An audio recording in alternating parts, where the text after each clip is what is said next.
all about pies, and we're aiming for the upper crust in today's Afternoon Express Masterclass with me, Balisa Tembe. The lively chef Tjaart is here to demonstrate how to make a rough puff pastry filled with a decadent Greek lamb and feta, and topping it all off with a perfect milk tart. Now, Tumi, I'm definitely looking forward to these recipes, and I came hungry. But is that all we can expect?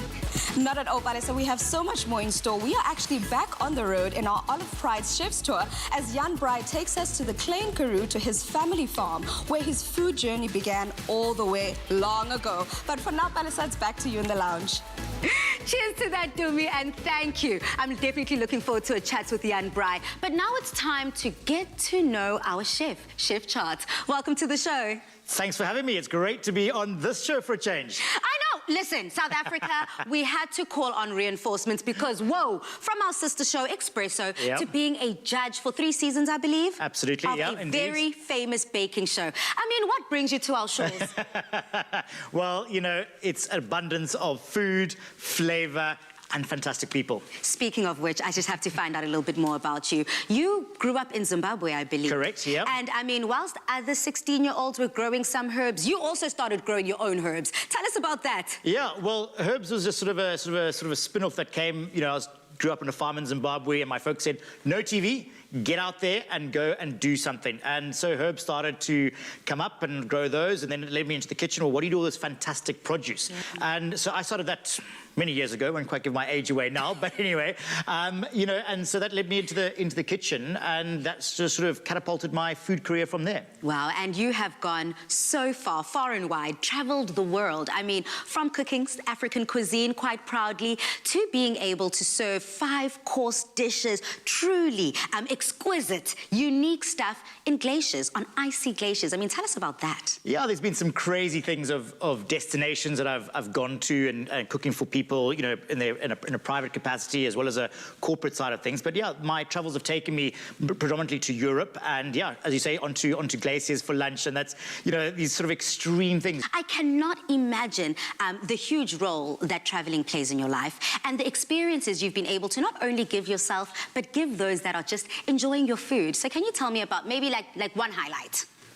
Oh, I think there's lots of highlights there, and they're all very different at the end of the day. You know, it's meeting new people. I think that's where, for me, it's that network. And, you know, for anybody out there, I really encourage you, build up that network and yearn on that, because that's what's going to take you, you know, places. That's what's going to take you further at the end of the day. So build it up, and it'll take you places, to great destinations, to meet other new people, to experience life in a completely different sort of genre. I love that. But at the end of the day, COVID came through, 2020. It shook the hospitality industry to its core. So how have you found it? How have you been able to navigate, especially in a private chef capacity? Well, you know, obviously I've had to go through that experience of where things just dry up. The tap just gets turned off. I mean, I used to travel. I mean, I looked at, where was it, sort of 2019, 84 flights is what I did in that year. And now to literally go into 2020, I think it was 6, and this year I still haven't flown yet. But, you know, what's happened now, and what's great to see, and as we start to open up, for me, what's lovely is everyone's traveling here. We have clients with, you know, an incredible budget that wants to come and experience South Africa still, but have all-exclusive, very sealed-in kind of environment. And that's where private chefing, for me, is starting to pick up. It's still very slow, but it is starting to happen. You know, people are coming in their private jets, they're taking over villas, they want the private chef, they want a butler, they want to be protected, they want to be safe in this crazy world that we are living in. So that's starting to, you know, starting to grow. And those are the first people that are really starting to travel. And hopefully, as time goes on, more and more people will come, and so, you know, private chefs out there will be able to get more and more business. But look, it's not all, you know, it's all not all sort of smiles and happiness. It's tough, but you got to keep focused, you got to keep creative, and you just got to keep going. Just got to keep going. And what I love about you is that you've mentioned about your network quite a bit in this conversation. And a lot of people say your network is your net worth. So speaking about your net worth, you love to give back. Absolutely. You love skills development. Yeah, it's one of those sort of things you want to teach the next generation. And that, to me, is what's so important is, you know, we all have this sort of tendency, you know, from the corporate side, you know, teach the adults. But what about the kids, those that are really eager to learn what's going out there? And food in particular, there is so many different genres genres. You know, you can be a retail chef, you can be a restaurant chef, you can be a private chef, you can be a product developer, you can, you know, be a TV chef, and so it goes on and on and on. Yeah. And it's just giving people some basic tools just to understand and sort of entice them in some ways, but also understand the reality of what it takes to be a chef or to work in the food space, but just sort of open the horizons, because it is more than just working in a restaurant or in a hotel.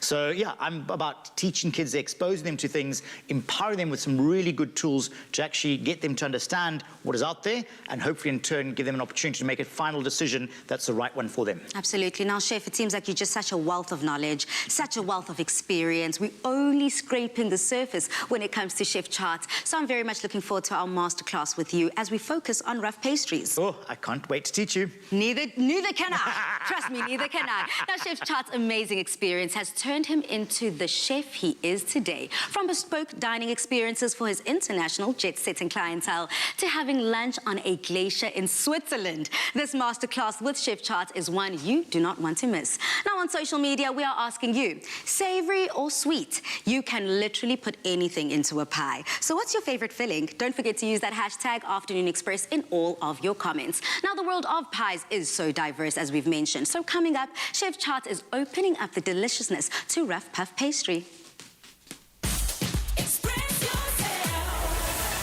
Our pharmacies are on the front line of healthcare. This is Pharmacy of the Week. Being the only emergency pharmacy in the Goldfields, we actually have a very big community to serve. And by community, I mean more like family members and friends, because we are actually from 8 o'clock until 9 o'clock open. We do strive to give the best after our services and also build a relationship with our customers. It doesn't only count for us to giving you or dispensing your medication. We want to build a relationship. It has been a great honor for us to serve Welkom and the community for 30 years. The community of Welkom has got to know us as a pharmacy who is there for them, serve them from 8 o'clock in the morning till 9 at night, 7 days a week. Bravery to me is facing the problems, making the best of it, and be there at all times. Pharmacy of the Week, proudly brought to you by Adcock Ingram OTC, sponsors of Brave.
Back to the show where we are joined by our resident chef, Chef Domi, and our guest chef, Chef Tjaart. Now, Chef, we're looking forward to today. It's all about the rough puff pastry.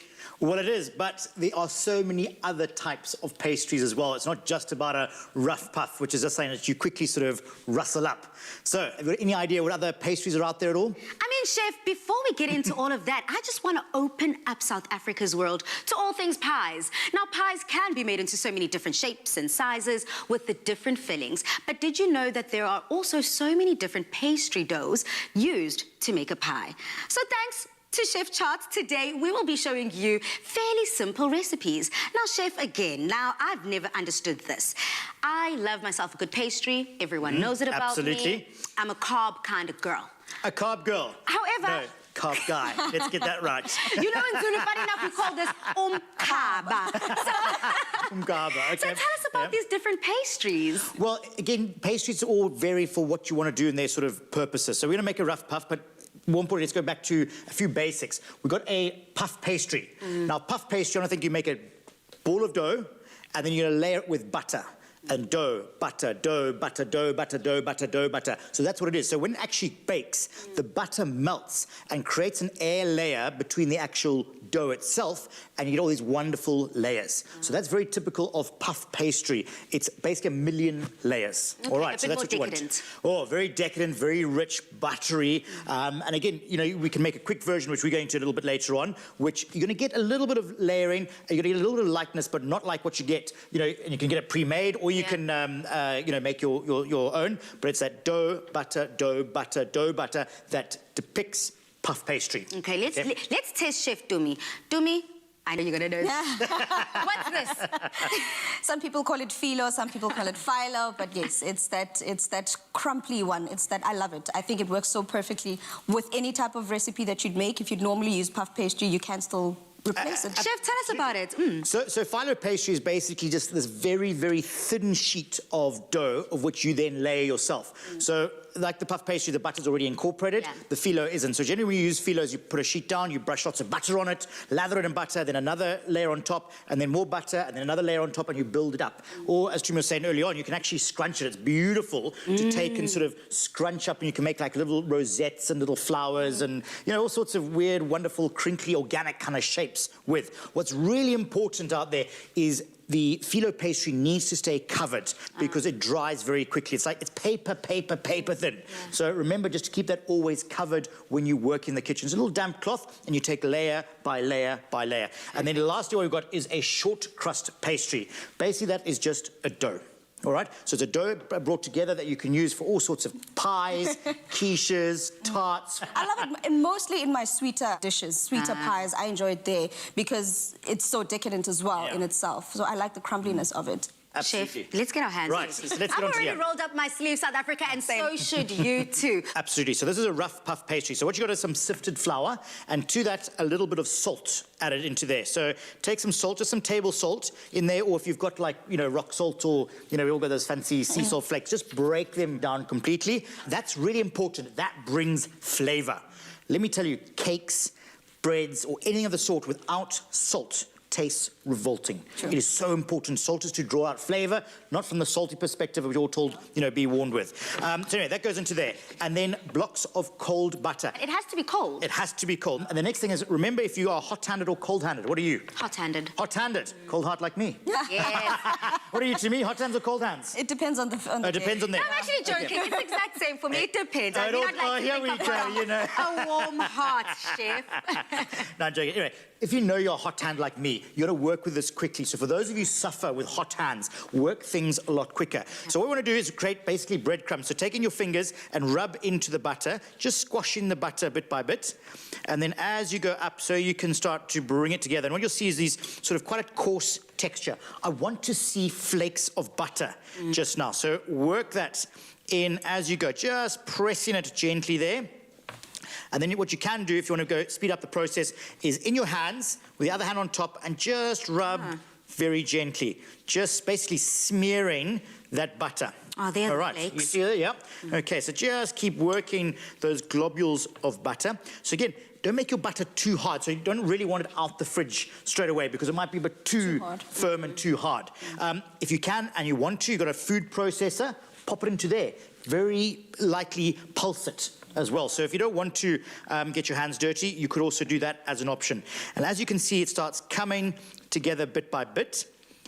And you can see a coarse breadcrumb texture. How are you doing there? Oh, I think I need to good. speed up, though. I need to speed up the process. No, you're doing well. Chef, I can also even see that the color of the flour has already changed as well. It's a nice little yellow amber color here. Absolutely. So are you going for completely mixed, or you still want to maintain? No, you still want to maintain texture. So where I am about now, so you can start to see the butter coming through, looking good there. You're both looking good there. So you've got this coarse breadcrumb. You can feel bits of butter. Yeah. So I still remember I was talking about puff pastry. Puff pastry is about dough, butter, dough, butter. So mine's just going to be all incorporated into one as opposed to distinct layers. But we're going to come to rolling that there. Anyway, let's create a well in the center of our flour and then take in some cold water. And popping some cold water into there. Now, not all of the water, because remember, flours react very differently. If you're cooking in Europe, if you're cooking here in South Africa, can vary, depending on the time of year. Yeah. You know, we're in winter right now, so actually our flour is technically a little bit wetter. Okay. So you actually want to sometimes reduce the amount of liquid. You can always add in more. You don't really want to start adding in more dry ingredients because that's going to change. All right, then take in one hand, rub all that off. It's getting serious. Oh, 2 fingers, just to start with, so you don't get too sticky, and just start working that Chef, I'm together. so glad that you said you have to start with 2 fingers, because a lot of the time on the show, I mean, Dumi, you know, we are no stranger to creating doughs. We love to create different types of pastries, breads, and we also love this whole well kind of idea here to incorporate the different ingredients. But by the end of the segment, Dumi, tell me if I'm wrong. My hands are covered with dough, and it's almost difficult to even maneuver. But this is an easy way. Well, that's easy. I mean, that should technically be clean, but I mean, I love getting in there and just, you know, working your hand. But at least now, if the phone rings, you can go and pick it up, yeah? If you've got to pick up a child, you can pick up your child, whatever you need to do. There's one hand always available. So just keep working that into a lovely dough ball at the end of the day. Now, don't be tempted out there to go and keep adding more water and adding more water. You know, be a little bit patient and keep working that together. Scrape down your fingers as well. And then just bringing all that looseness back in there. Now you can start to get to a point of where you can put your whole hand in and it's not so sticky. All right? And it starts forming a ball. Okay, that is what you're wanting to achieve. All right, Chef, most times people worry about you overworking. Is this a kind of recipe that you don't worry about, you know, overworking? Okay, so you want to work it to a point, but you don't want to overwork it because, you know, the moment you work in flour, you're developing what we call the glutens. That's what makes it tough and hard. So be careful not to overwork it. It's not like going to the extent of where it is like bread, where you really want to develop the gluten. And it's not quite like a cake of where you don't want to develop nothing at all. Yeah. You do want some structure and some body. But we're going to be resting the pastry, so I'm not too worried about how much gluten I develop or not. Okay. All right, that should all come together. Okay. Oh, you got very hot hands, girl. Oh, my goodness. I guess you got your answer, Chef. Oh, there we go. All right, so that's what you should end up with, a lovely little ball like that. And you can see, look how much water is, I've kept behind there. Oh, I the think same I thing. must have added a little bit too much water, so then I could go in with flour. What I love about live TV is there's always someone that does it right and one that go, don't do this at home, but learn from it. Because let me tell you, can I tell you that is one of the best things I've ever done in life, is learnt from my mistakes. I put a little bit of flour just to help you bring that in together. Okay. So once that's done, lesson learned. Then let's move everything. Oh, there we go, Chef. Look, already it's coming off my fingers. You know, little TLC added along the way to somebody is all good. Now, when you start looking at this dough itself, you can actually still see the flakes of butter inside, correct? You can see all of that there. Taking a little bit of flour, dust the surface of your kitchen counter, pop that on top, a little bit on top, and then taking your rolling pin. And then what you want to do is start rolling that out into a big, long, yellow tongue. All right, so basically like that, a little bit more this way. Now, at this stage is the only time you can actually start pushing it left to right. Okay. Okay, because I'm going to start creating some, a bookfold just now, and the layers are very important. So about sort of 20 centimeters by 40 centimeters is what you I was actually going to cheat and just bring this one Oh, out here really? that I Oh, did. no. Do so, Dumi, because honestly, I have given up with my hot hands, honey. Let me tell you something. So, Dumi, at the end, just to round off this very simple dough recipe, how did you get it there? Oh, so basically, like Chef said, we roll it out, and you mentioned something about making it into folds, Chef. So as you keep rolling it out, it gets longer. Correct. And you just fold it into each other, basically into the center and just roll it out again and keep folding. Absolutely. So what you want to do is what we call a book fold. So once you've rolled onto a big yellow tongue, you're going to turn it right 90 degrees, and you're going to do a book fold, which is in 3. 1, 2, and you've got your third in there. And then what you need to do is roll that. Even now, it's so lovely and soft, you could actually keep doing that. A little bit more flour there because it's sticky. You can still see the lovely flakes of butter. Can I steal yours? Please do. There we go. Chef, as you're doing that, I mean, we've made our pie dough, but pie is not complete without a filling. And luckily, we have the perfect recipe to add. So, Dumi, what are we going to be adding to this? Well, Palisa, we're going to be making a milk tart at the very end of the show. But after this, we're going to get stuck into a delicious Greek lamb pastry pie dish. It is so delectable and so delicious. You definitely want to stay tuned for that.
Welcome back to the show.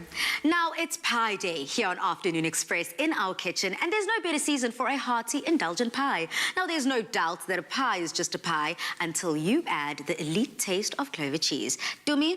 Yes, darling. You know that's my favorite recipe. That's my favorite ingredient. I know. You love you some cheese, girl. And today we're going to be using our clover feta cheese. And I think it works perfectly with this because it's a Greek-inspired recipe, chef, right? So it works perfectly into this recipe. Absolutely. And what's so nice about, feta cheese is it doesn't just dissolve and dilute and sort of go, it holds itself. Yeah. But it gives this wonderful sort of voluptuous, creamy texture that's so soft and actually quite silky. And then this wonderful sort of ping and zing of saltiness. And I love salty. You know, I'm a savory queen. I do not like my sweets. So I love this. And I'm a good fan of pies, but I'm basic when it comes to my pie fillings. I love the steak and kidneys. I love the cornishes. I love the pepper steaks. Super simple. But here we're elevating it and we're adding that elite taste of clover cheese. I mean, you can add a variety of the clover cheeses to the range. Today we're using feta though, Dumi. Yes, Palisa, we are, and a whole lot of other ingredients, right? To start it off, I'm going to be making the filling. You and I basically are working on the filling today. You're going to be chopping up some spinach for us and some mint. I'm going to be making the filling, which has some lamb meat. We've got some olives, some onions, tomatoes. We've got beautiful herbs here, chef. We've got the marjoram, oregano. You brought the juice here, and then you're making the pastry for us because we are talking pies. So Correct. you want to just tell us what exactly goes into the pastry part of this pie? Absolutely. So I'm doing what we call a pouring crust pastry. So you're literally going to be pouring it. We're actually going to make, in essence, a batter. And with that batter is typical ingredients that will normally go into your pastry filling anyway, which is some flour, butter, milk, and then obviously it's going to be enriched with eggs. So those are going to be my components. You're going to slacken up a little bit of oil, that margarine, bringing that flavour through as well. And we're going to get into like a batter consistency. So you can imagine once you've done this filling, now your pie filling is just typically, a stew in essence. But, you can literally take anything you make at home. It could be a mince filling. I mean, imagine taking our wonderful bobotie and that whole that mince, and then you're taking your pie crust, our pouring pie crust, and pour that onto the top. delicious. in essence, you've got a pie. So, Super simple, super South African, but also today we're taking it all the way to Greece. So I love the fact here that I've already chopped up the mint, smelling delicious. And mint is quite a good addition and pairing to lamb. Hey, chef. oh, absolutely. I mean, lamb and mint are a perfect marriage in heaven there. I mean, there's that freshness, and that's what we want. So we've got some dry herbs with your marjoram, oregano, which is just, it goes crazy wild over the hills in Greece. And then that parsley. So this wonderful herbaceous note coming through, and that just elevating that flavour of lamb. So there's it all perfectly cut for you on there. Well done, Chef Pale. Pleasure. Look at you. Pleasure. I see actually I took the small bunch first, you know, the mint there. I'm gonna watch with it. the spinach. So I've started sauteing our onions here. As we always talk about layering flavors, I've started with our onions here. It's the base for most cooking. I mean, if you get your onions in at the beginning, you get that nice sweetness from there that most people don't understand. It's not super sweet, but it just works perfectly for any type of recipe, especially this Absolutely, and get some colour, because colour to me is flavour. You want to start building up those layers bit by bit. So I'm literally just going to put all my ingredients in here and just sort of basically whisk it together. Marjoram for that extra depth of flavour as well. Now, it's also very key to not burn your margarine when you are creating anything with melted margarine. I think that that's been something that we've highlighted quite a bit, that it doesn't matter how you melt it down, Dumi, essentially, but those bursts in the microwave is what you're looking for. Correct, Balisa. So in essence, you want to just put it in there a little at a time, but perhaps give it like 10, 20 seconds at a time and then keep stopping. You don't want to burn it and, you know, and kill the flavors. But I'm also just starting here with our rosemary. Rosemary is what we term as a hard herb, as you can feel by the texture of it. So it's robust, it's bold, it's beautiful. So that can really stand up the flavors. Where you've got things like oregano, marjoram, it's actually a medium herb. So I want that intensity. So I really want, you know, lamb. I mean, we have beautiful lamb in this part of the world. You know, our Karoo lamb that's eating all these, you know, funny bushes and all the rest in the scrubland, and it's got such flavour. So I want to complement those wonderful herbaceous notes, and that's where I want from the driedness, that real intensity. But hey, by all means, if you've got fresh herbs, add them in. Yeah. You know? I think this is such a good note, Chef, because at the end of the day, a lot of the time, I open up that pantry cabinet, and it's just spice after spice, and I don't know how to use them, how to incorporate them into different recipes. So this is essentially an iconic way to make sure that you use up what's in your pantry. There's no better thing than to have a pantry full of spices. You don't want to not have the spices. Yeah. So you'd rather have too much than too little, because like you say, you never know when to use them. I always say try. Just put your flavor into anything. It's all just a trial and error type situation. Very much so, but I'm also going to say, guys out there, they must just, you know, understand the components. You know, we're going Greek. What is Greek? Greek is very sort of Mediterranean, herbaceous. Just some tomatoey oliveness that comes with it as well. So that's all very important there. Don't just go and sort of throw everything in. Yeah. Wow. Think about it. You know, Indian spices, you're starting to talk more sort of harder spices, your corianders, your cumins. You know, so start building on those blocks. So don't just like go there and put some more of this and that and that. Think about it very subtly of what do you want to ultimately achieve. Yeah. Essentially, keeping the integrity to the dish, to the meal, and to that cuisine. I suppose that's why they've got him on icy glaciers, preparing 5-star courses. Now, Chef, the consistency of that batter is gorgeous. Well, pouring consistency is really what I want. But I don't want something that's also too runny. Because remember, it's sort of going to run down into the actual, you know, pie filling itself. So all we want to do is just make sure, you can just see how it sort of falls off there very easily. I'm putting it into a jug just to make life a little bit easier. And since we are cooking on TV, things look lovely and beautiful. But ultimately, that's what you want. Put it into a jug, and that's ready to just sort of pour over our beautiful lamb mixture. Now, I know that spinach does wilt, but do you think I've got enough spinach? Palisa, it looks perfect for me. And in some instances, people want to cook the spinach separately. I say because we're trying to build flavor, put it in there with the meat, you know, with everything else. So I'm going to start doing that right now. I've gone rid of all the herbs we had here. We had some parsley, marjoram, oregano. I've got some salt and pepper in there. And I'm going to add our tomatoes, right, Chef? Oh, absolutely. And again, life's, you know, you can use fresh tomatoes you've got. You know, there's sort of that bottom drawer, and there's a few sort of squidgy, squashy tomatoes. Chuck them in there. This is a great time to do so. But again, you want to build up that flavour. You know, so even tomatoes, if you want to really, you know, go the extra mile, develop more flavour, imagine roasting them. and then adding them in to that as well. So there's lots you can actually do and play around with. I've actually seen quite a lot of people making their own tomato sauce or tomato paste or kind of whatever you're about to put in your stew, as we are doing today. And they do roast their tomatoes first. Now, in terms of flavor profile and being able to elevate, I know tomatoes are very acidic. So does that help just cut through that acidic nature of the tomato? Well, you know, you'll be actually very careful. And, you know, I actually go back on an experience many, many years ago. We used to do some beautiful lamb shanks for a restaurant that I developed some product for. And people came back afterwards and says, I'm actually not feeling great. I'm like, well, we have the freshest, the best products ever. We use the best tomatoes that money could buy. And remember, with something like tomatoes actually become, as you say, very acidic. And actually, they can be very disruptive. And again, your time of year, you know, this time of year, you know, here, tomatoes aren't great. They're very wishy-washy and dry, but in the summer, they're very intense. So add a little bit of sugar just to counterbalance the acidity. Or sometimes more acidity is needed. So like we're going to be adding some olives just now as well. Now you've got that wonderful sort of salty bitterness coming through. It's going to counterbalance with the tomatoes. But just check. Adjust as you go. I love that. Dumi, I've seen you adding all of those ingredients in the pot. Can you just give us a recap as to what you've just put in? Awesome. So I've just put in the tomato, like I mentioned earlier. I added our olives. I've added the spinach. So what we want is you want to cook it down and let it reduce like we've got here in this beautiful mixture. And then you can add your mint as well and our stock as well at the very end. So basically, you want it to cook down in those juices and all of that. And it's going to come to this beautiful texture that we've got over here. And then Chef pours on that pastry we just made. Bake it in the oven for how long, Chef?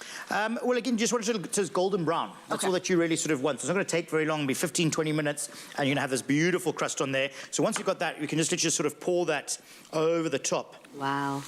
Look at that. So imagine this is like sort of a bready consistency, because it's, you know, it's got the basic ingredients, or, you know, and pastry is called it, you know, it's just a fancy name, really. But pour that over the top. Oh, yes, please. Just like the Dumi I know. Look at her creeping in. I know what you're about to do, Queen. Unless I'm about to break in the feta, because this is what we're talking about now. This is the pièce de résistance of our pie, and we're topping it with our beautiful feta cheese. Most people want to put it in the pastry, but we're just putting it on the top for that final, and it looks prettier. Yeah, absolutely. I agree. Now, that is eliteness taken all the way to the top. If you'd like to get this recipe, just head over to afternoonexpress.co.za. Clover cheese is for those who love life, where everything falls into place and melts away our cares, adding joy and stretching our imagination. Clover, for the love of cheese. Made with love by Clover. Delicious. I am hungry. My mouth is salivating. And I heard a milk tart is also on the menu. It is indeed. Absolutely. We're going to knock up that rough puff pastry earlier on, and then our wonderful, voluptuous milk tart filling. Oh. All of that when we return.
back to Afternoon Express, where we're ready for dessert.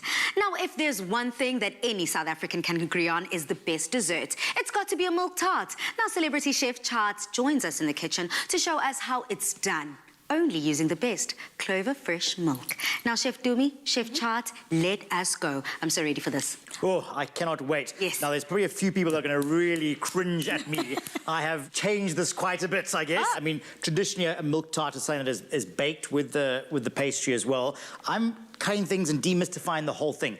Cooking the pastry separately and then doing the milk tart filling separately, which I know a few sort of tunnies are going to be very upset. I apologize. But I love making life simple and, you know, simple things in the kitchen for a quick dessert. And this, believe it or not, is a go-to for me when I simply need to get on with it. It just works. Absolutely. So what do we need? Right, so I'm going to start with the puff pastry and start rolling this out. Okay. So again, a little bit of flour underneath that there. And we're just going to take that rough puff that we made earlier on. And again, this is our last roll. We can now go on the width a little bit. So again, I want a nice big rectangle at the end of the day. So keep working that out. Keep turning it just like that. So it can fit your baking tray. So have a look at that. That fits there all right. Now, you can trim it up and make it all beautiful if you want to, but I don't think it, you know, needs it. Just keep it nice and organic and a bit of rustic. Rustic. And, yeah, That's our favourite word. Indeed. Then, taking your peri knife and very gently going to score a framework around the outside. So, very lightly, you're going to run your knife down one side. You can get a ruler if you really want to, but a bit of freehand is always good. And it's pretty That's straight. Right there. Well, hopefully. There. And then across here. So what you've created is a lovely border, and to that border, the inside, what I want to do is dock it, because I don't want that to rise. Remember, puff pastry puffs up, but I want the outside to puff up and create a bit of a nest, a bit of a cradle for that milk tart filling. So taking your fork and just dock all over within the border. That's going to stop it actually rising. So when it's in the oven, remember what's going to happen. You've got all this, the liquid content, the butter is creating steam, and that's what's giving the, you know, puffing it up there. So this is being able to release the steam. Here, it's trapped in here. So it's going to just push those lovely layers that we created from the fold.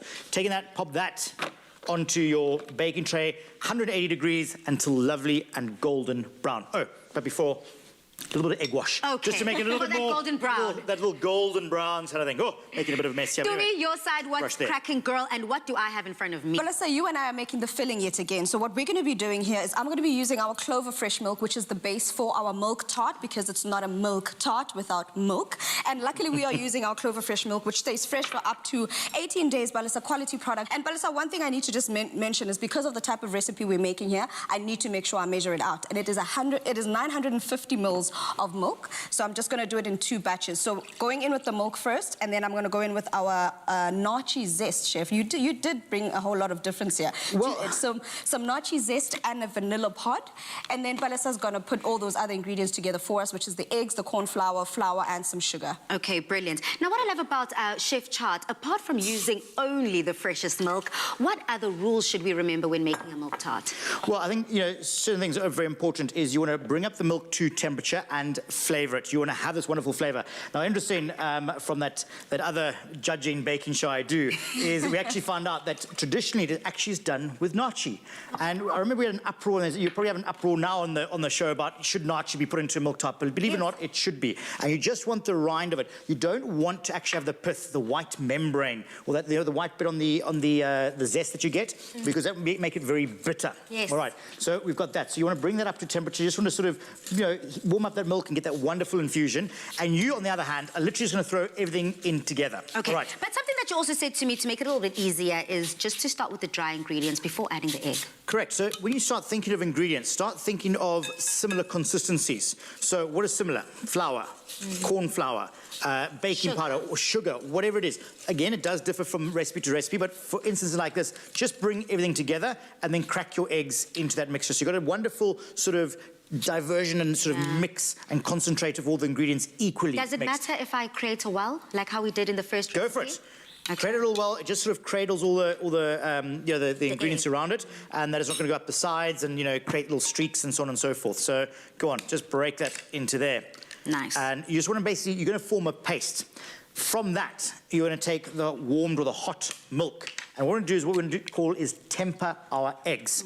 Tempering means bringing up the eggs to the same temperature as the milk, all right? So we take our fresh milk, we're going to pour that very gently, and you're going to be whisking. Now, very important, you are going to whisk and keep whisking, because there is nothing worse than sweet scrambled eggs, right? And especially someone like you that already has told me a number of times you're not into the sweet department, but can you imagine scrambled eggs that are sort of sweetened with a bit of infusion of vanilla and nachi, you know, going down a different go. Nobody needs that. But I love the way that this is coming together so easy. I think South Africa knows that I am no fan of whisking. These arms are not gymmed at all. My baby brother would judge me right now. But you've made it so easy for me by adding the dry ingredients first and then ending off with the egg. Voila.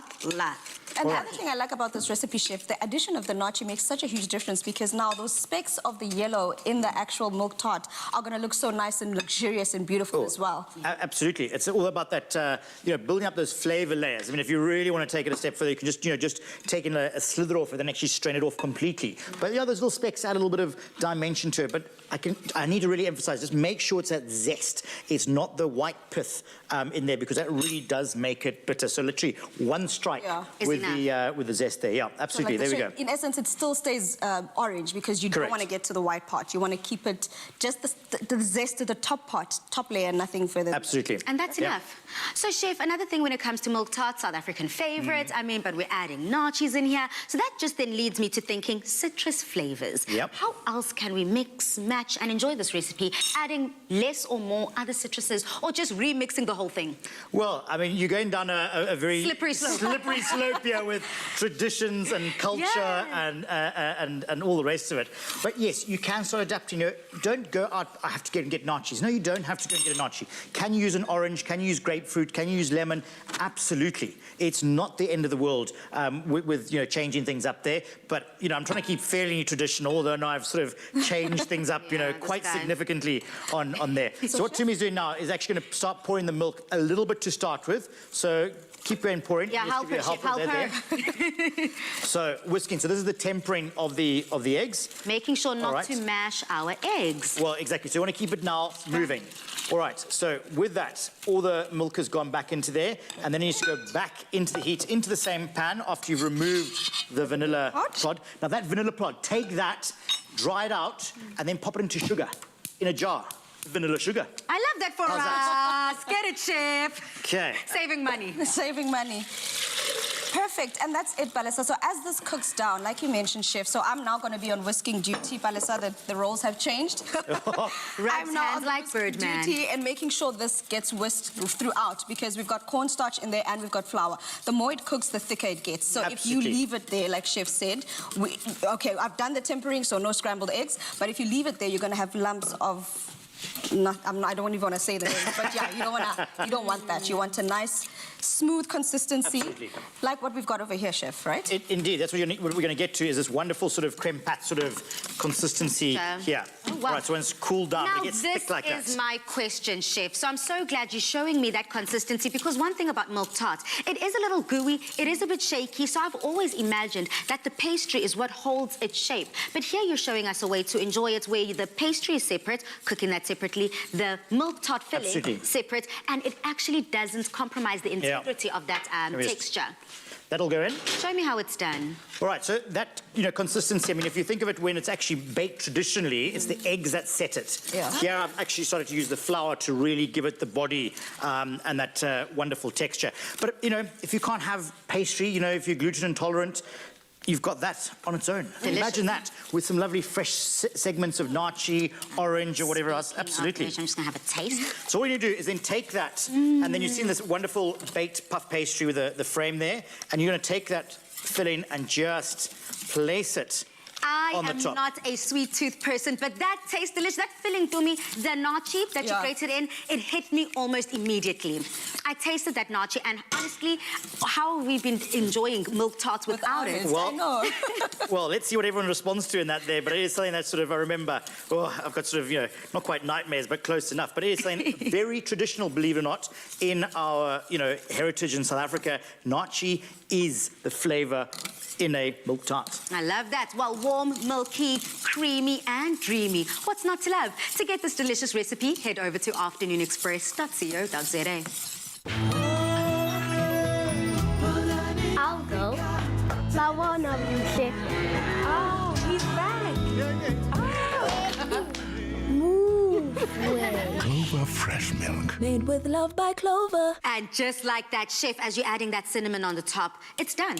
Absolutely, it is done. You got a perfectly cooked pastry, so no soggy bottom, and that gorgeous, voluptuous filling of milk tart on the top with a dusting of cinnamon. I mean, it's simplicity at its best. And no one loves a soggy bottom. Now, Tumi, you did throw forward at the top of the show to Jan Braai. Yes, Palisa. Jan Braai has decided to invite us into his family farm, but I think you're going to just give us more info on that, right? Let me tell you all about it. Now, it might be the Klein Karoo, but I mean the hometown of Jan Braai. It has created some big flavors. So he's taking us to the beginning of his beautiful food journey when we come back.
We're back on the road with the Olive Pride Chef Tour. And this week, Jan Braai takes a deep dive into the Klein Karoo and gives us a personal tour of his family farm, where his food journey all began.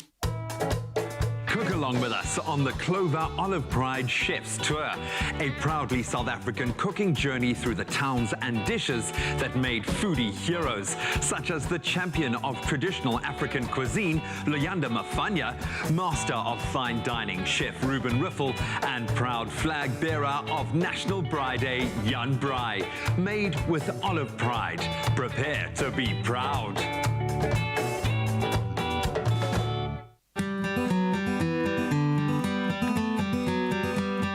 This week on the Olive Pride Chef's Tour, Jan Braai's his way through the Klein Karoo, here between the Swartberg and Langeberg, where curious salsa ingredients grow, and the lamb is rich with the flavor of the land. Welcome to the Karoo, It's rugged, but it's beautiful. Now, I believe to explore a place this spectacular, you best start your day out in nature and explore from the back of a mountain bike.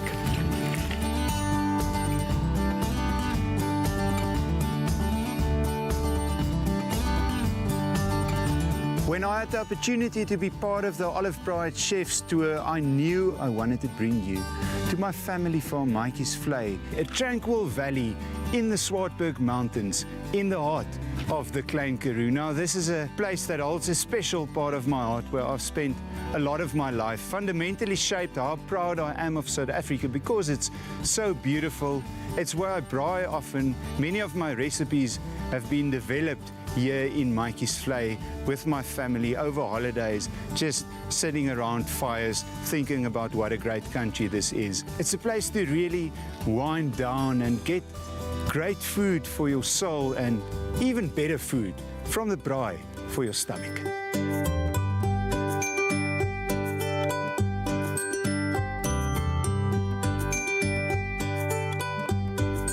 The spekboom is abundant in Maatjies Vlei, and not only is it beautiful to look at and its greenery makes this valley seem lush in an otherwise barren general Karoo landscape, but it's also been in the news lately for good reason, and that is that it eats carbon. So effectively it cools down the earth. So you have a plant that's beautiful to look at, that is good for the ozone layer, but that also tastes great.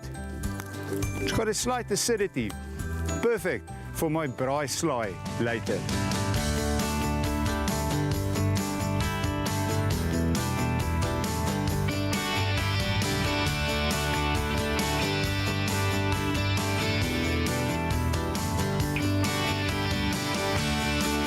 Any braaier worth his braai salt should have a proper herb garden, especially out here in the countryside.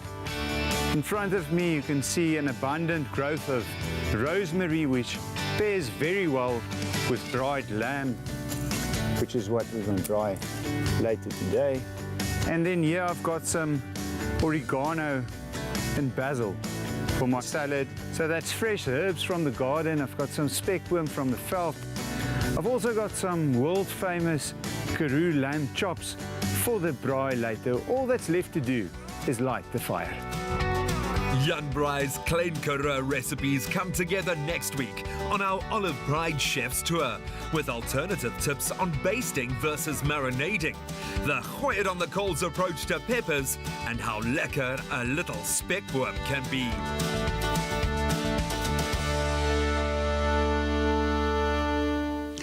Another week, another winner, courtesy of Olive Pride. Congratulations goes to Venetia Deirdre King.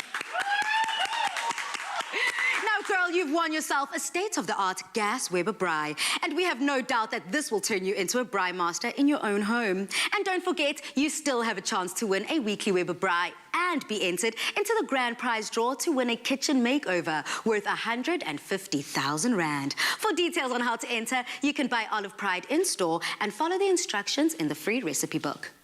Join Olive Pride Chef's Tour and travel the country as we cook along with Luyanda Mafanya, Ruben Riffel and Jan Brai every Tuesday on Afternoon Express. Win 1 of 10 cooking appliances weekly or a grand prize of a kitchen makeover worth 150,000 rand. To enter, buy any Olive Pride pack and dial star 120 star 2462 star with your unique code to enter. Prepare to be proud.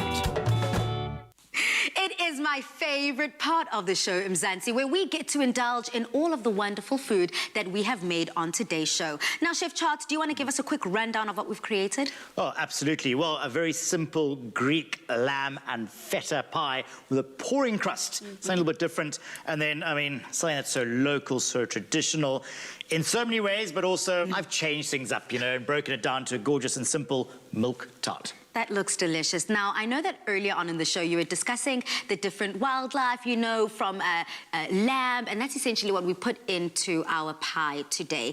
The lamb from the Karoo, succulent, flavorful, and we just checked out Jan Brai in his family farm all the way in Klein Karoo. I mean, how inspiring is that? Oh, it is absolutely inspiring. And, you know, we've got such wonderful produce and product here in this country. We really, really need to, you know, showcase it. I think this is one dish that really celebrates our wonderful product that we have and produce that we have in this part of the world. I mean, the lamb is going to be tender, lots of flavor. Yeah. And I mean, how gorgeous does that look? It looks so good. And I also love the fact that you did not skimp out on the integrity of the ingredients. I can still see the color of the spinach, still green. That olive is definitely saying, hey, I'm here, and that lamb looks delicious. I'm also glad that you mentioned the fact that feta always holds its shape, and I'm also already seeing that feta holding its shape within this pie. But you know what they say? The taste, what's it? The proof is in the pudding. It is indeed. Balsa, while you're getting the proof in the pudding there, I just want to show people, like you mentioned earlier, about the milk tart holding its shape and so forth. It actually created a nice, beautiful, thick layer on top of the milk tart,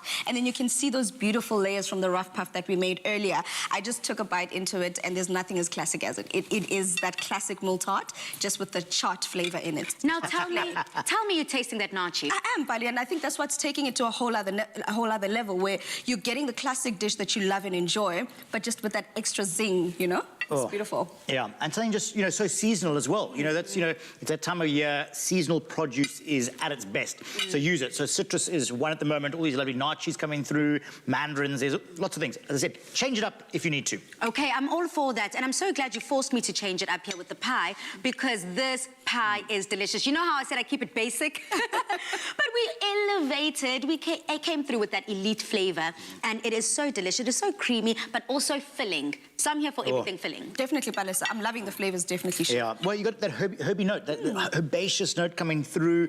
To me, it's just real comfort food at its best. Well, thank you for finally joining us on Afternoon Express. You see, we needed this. Well, you know, thanks for inviting me. Are you going to keep coming back? I would love to come back. So, you know, you got my number, so just let me know and I'll come and cook again. Pretty much. And Dumi, I'm seeing you again on Thursday, girl. You know this girl. Now, South Africa, come get another slice of pie and join us again this Thursday as we continue our exploration of all things pastry. But until then, Mzansi, good night, stay safe and happy eating. Goodbye.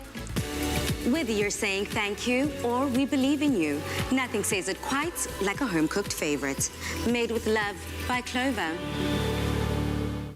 Another feel-good production.